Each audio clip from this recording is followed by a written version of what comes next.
జరగబోయే ఆవిర్భావ సభ సంబంధించిన భద్రత ఎటువంటి భద్రత ఏర్పాటు చేశారు?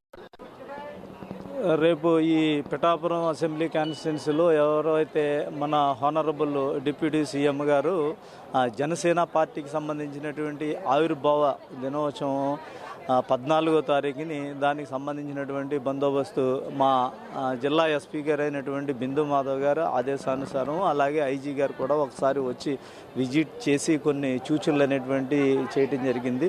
దీనికి సంబంధించినటువంటిది కలెక్టర్ గారు, జిల్లా కలెక్టర్ గారు కూడా వచ్చి కొన్ని సూచనలు చేయడం జరిగింది. దీనికి సంబంధించినటువంటి బందోబస్తు అంతా కూడా భారీ బందోబస్తు, అంటే ఈ ట్రాఫిక్ విషయంలో కానివ్వండి, ఎవరైతే ఈ జనసేన కార్యకర్తలు కానీ వీర మహిళలు కానీ అందరూ కూడా సుదీర ప్రాంతముల నుంచి బస్సుల నుంచి వచ్చేటువంటి వాళ్ళు కానీ, కార్లు కానీ, ఏదైతే బైకులు కానీ వచ్చేటువంటి వాళ్ళకి ప్రధానంగా పార్కింగ్ ప్లేసులు అనేటువంటి ఏర్పాటు చేయడం జరిగింది. ఏదైతే